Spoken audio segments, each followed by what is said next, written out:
para falar sobre a ameaça, que é o ransomware ou Cerber 3, tá? Cerber 3, esse nome se dá porque ele está na terceira revisão desse tipo de vírus, tá bom?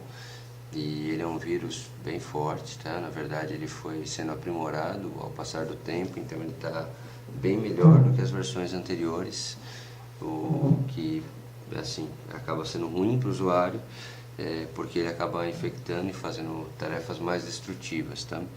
Eu fiz um pequeno resumo de tudo que acontece. Existe um documento público, que se você pesquisar na internet ele está disponível, mas se tiver alguma dificuldade para encontrar esse documento, vocês podem entrar em contato comigo, que eu disponibilizo eles para vocês, tá?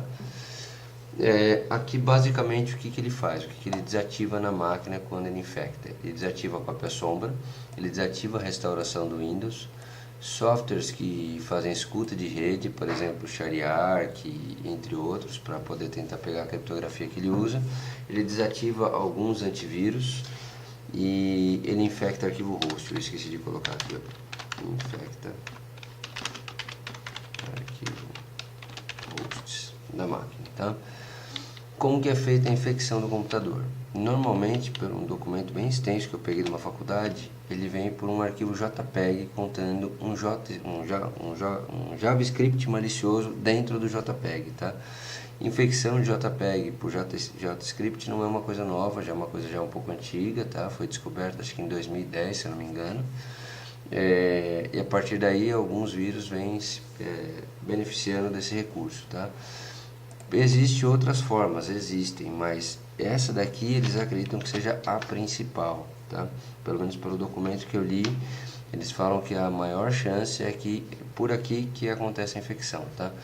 Esse JavaScript malicioso posteriormente baixa o executável com vírus. O executável analisa tudo que está em execução no seu computador e cria uma lista de tarefas para melhor funcionamento do vírus. O que é isso? Ele analisa seus arquivos antigos, analisa os novos, analisa os arquivos que você abre com frequência e por aí o que acontece? Os menos utilizados são os primeiros que ele infecta. Então ele vai atrás dos menos utilizados, já criptografa todos eles, só não altera a extensão. Então ele fica lá quietinho, mas ele já está criptografado.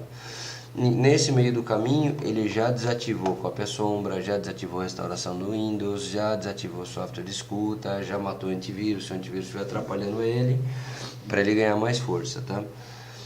Depois, o que ele faz? Todos esses arquivos que ele criptografa, ele cria dois sistemas de chaves cruzados. Então, ele cria um sobre o outro, o que torna mais difícil a descriptografia do arquivo, tá? E a versão 3, o que ela diferencia das versões anteriores? O sistema de chave não é um padrão, é um sistema de chave randômico. Então isso dificulta muito a ação para você desfazer o resultado do vírus, tá? E o que ele faz depois disso, tá? Como ele não alterou a estrutura nem interna nem externa, ele fica aguardando o usuário baixar um arquivo executável qualquer na internet. E após o download, ele infecta o arquivo, que é o que ele acabou de baixar, e termina o processo de infecção, alterando o fundo da tela, extensões de arquivo e tudo mais. Então, nessa etapa aqui, é onde ele faz aquela cara do ransomware mesmo, que você fala, eu fui infectado, e minha tela ficou preta, e aparece um fundo assim, com um monte de coisa, e por aí vai. Então, quando ele chegou nesse estágio aqui, ele já passou pelos estágios anteriores, tá? Então, o vírus já fez uma preparação, ele já se preparou e chegou aqui por último, tá?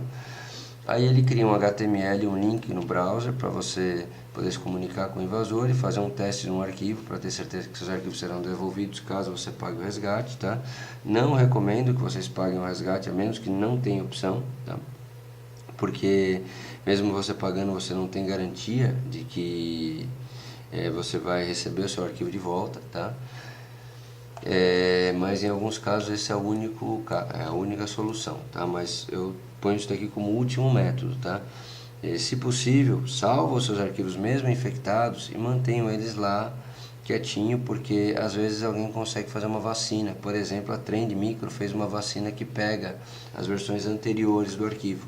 Então, se você não tem o arquivo Cerber 3, você foi infectado pelo Cerber, existe uma ferramenta da Trend que você baixa no site deles mesmo, tá?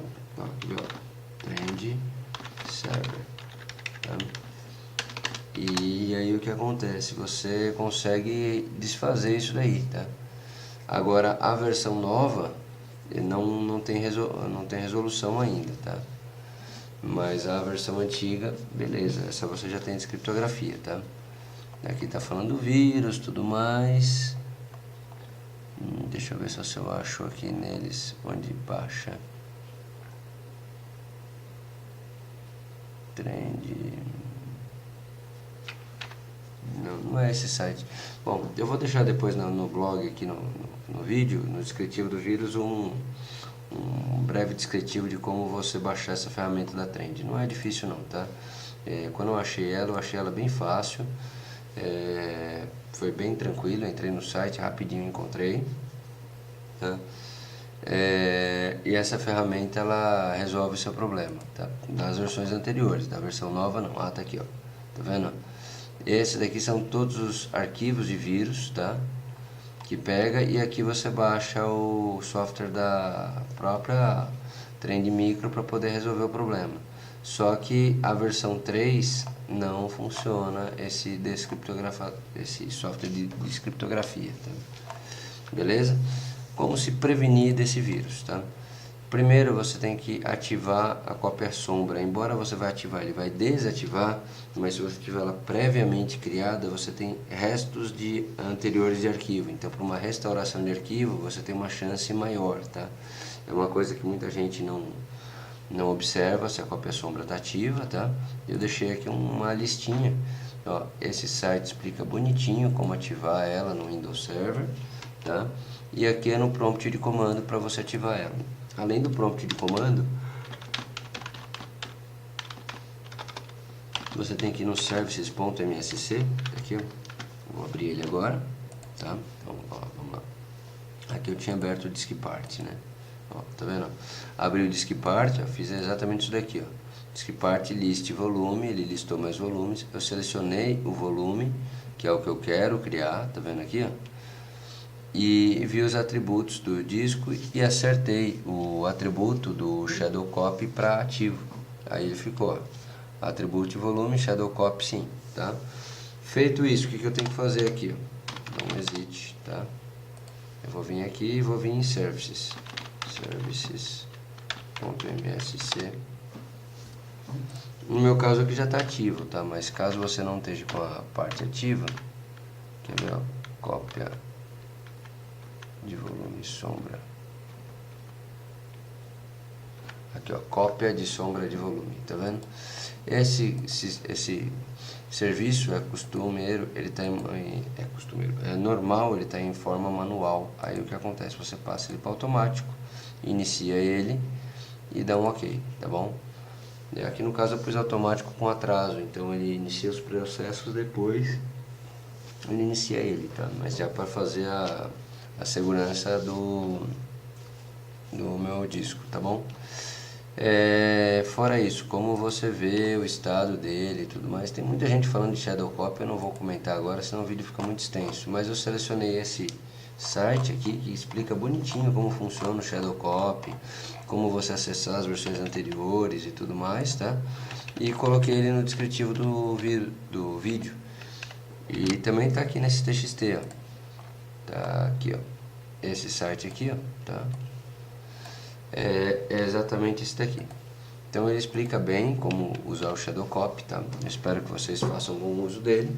Fora isso, o que previne você ter sempre um backup externo da máquina, tá? E preferência mais do que um, tá? Então vamos lá, resolver isso daqui. Você pode se prevenir com o Dropbox, com o OneDrive, com o Google Drive, com o Mega. Eles podem lhe auxiliar, porque mesmo que se você tiver um Dropbox, seu arquivo foi infectado, o que está no Dropbox você entra no site e reverte o arquivo. A mesma coisa acontece com o Drive, Google Drive e o Mega, tá? Agora, quando você não tem nenhum desses aí, é bom que você tenha um backup externo. Se você não tiver um backup externo e não tiver nada backupeado no seu arquivo, a desinfecção é muito pequena, tá? Porque a destruição desse vírus é muito grande. E uma outra coisa, às vezes você está com o vírus, você fala, vou ligar meu backup para ver. Você liga o backup, ele vai lá e criptografa o seu backup, você perde o seu backup. Então sempre tenha mais de uma cópia. E quando você perceber que o seu software, o seu computador foi infectado,